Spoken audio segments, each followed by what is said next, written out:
امریکہ کی security council کے اندر doctor Henry کسنگر کے ساتھ بیٹھتا ہوں. میں امریکہ کی نیشنل سیکورٹی کونسل کے اندر این پیری کے ساتھ بیٹھتا ہوں.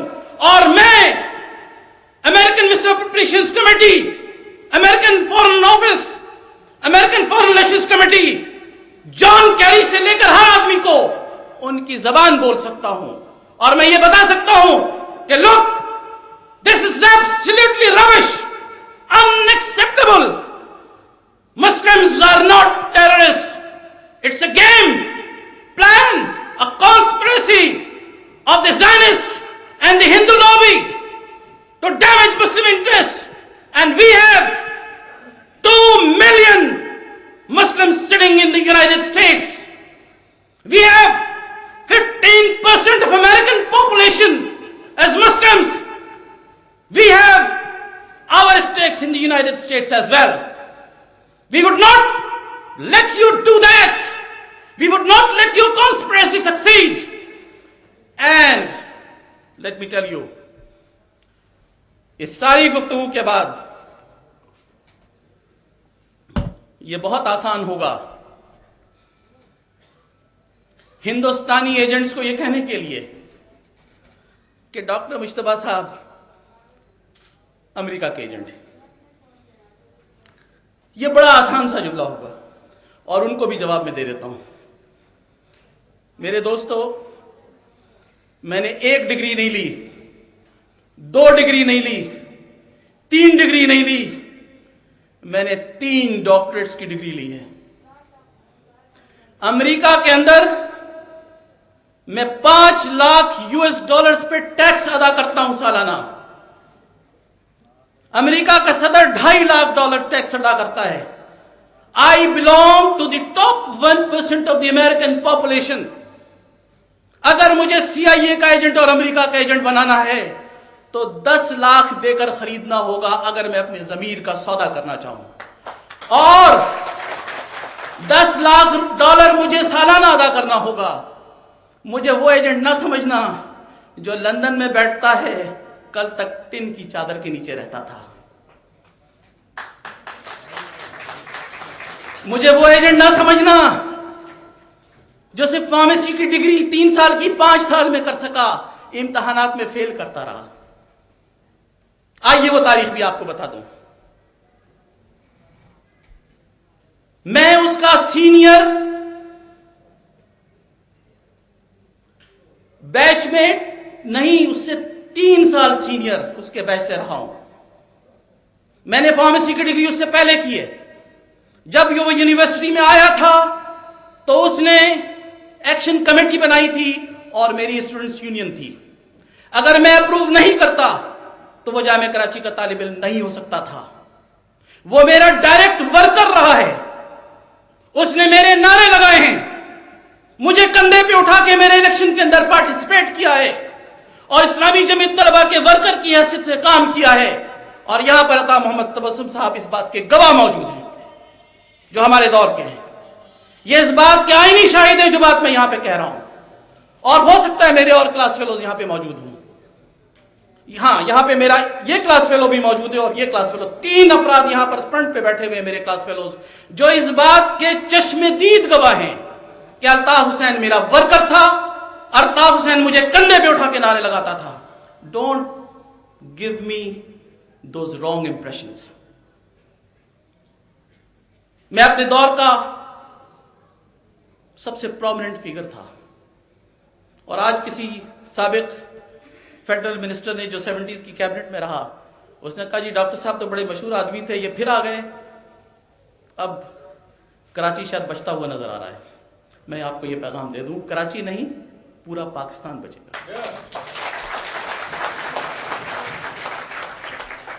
جو کچھ کمانڈو ایکشن پہ ہوا اس پہ تھوڑی سی گفتگو میں کروں گا.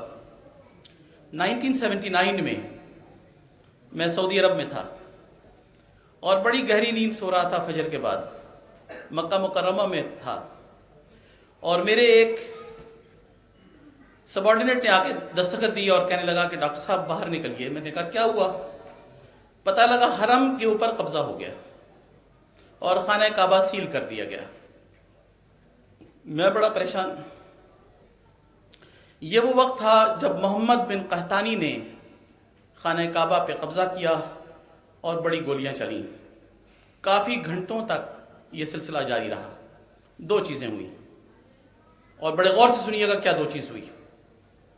پہلی چیز، پاکستانی عوام کے اندر یہ بات اڑا دی گئی کہ خانہ کعبہ پہ امریکہ کی اسپیشل فورسز نے اسرائیل کے ساتھ قبضہ کر لیا ہے، اور اس کے نتیجے میں بہت بڑا جلوس نکلا اور امریکن ایمبیسی کو جلا دیا گیا.